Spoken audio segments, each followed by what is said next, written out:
Throughout history, colonial powers have used various strategies to maintain control over their territories. One of the most effective and lasting tactics is the divide and rule approach.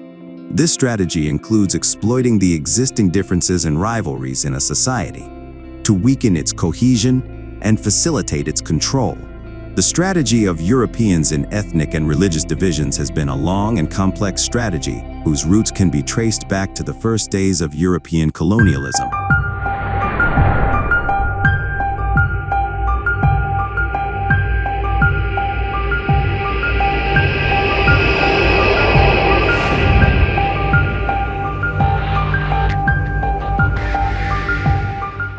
In the 15th and 16th centuries, European powers began to explore and conquer new lands around the world.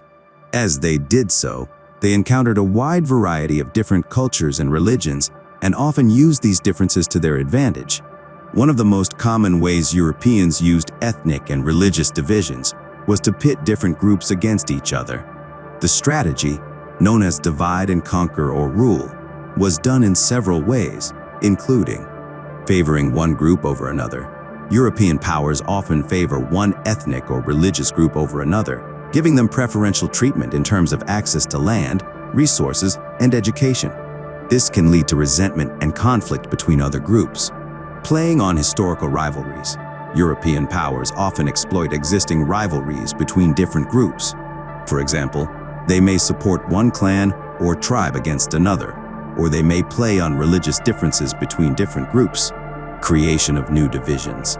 European powers sometimes create new divisions between groups to weaken cohesion and facilitate their control. For example, they might divide a tribe into two groups and pit them against each other. The strategy of divide and rule was used by the European powers in different ways. It was used to break resistance movements, maintain control over colonial lands, and justify their actions. It was also a way to exploit the resources and labor of the people they conquered. This strategy had a devastating effect on many societies that Europeans colonized. It led to conflict, violence, and instability, and prevented the more democratic and just development of these societies. The divide and rule strategy is still used today by governments, corporations, and other powerful institutions to maintain control. This is a dangerous and divisive tactic and must be resisted whenever it is used. Here are some examples of how the divide and conquer strategy has been used in recent years.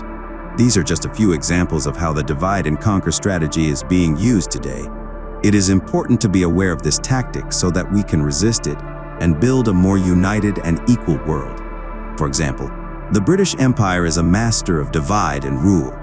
They pitted different tribes against each other, played with religious differences, and even fueled conflicts between neighboring tribes and clans.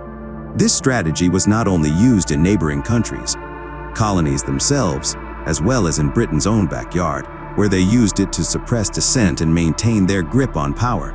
The divide and conquer strategy is not only a tactic of the past, but is still used today by governments, corporations, and other powerful institutions to maintain control.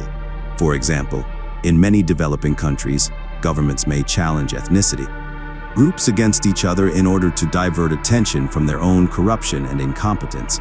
Likewise, companies may exploit division of labor to underpay workers and prevent them from organizing for better working conditions.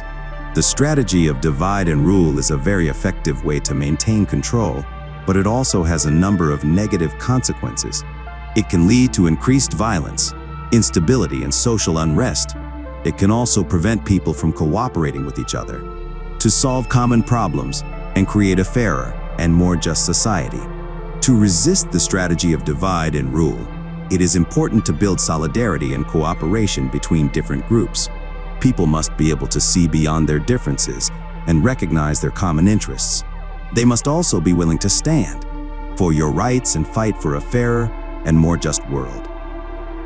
The divide and conquer strategy is a powerful tool, but it is not invincible. Working together, we can overcome its divisive effects and build a more united and just world.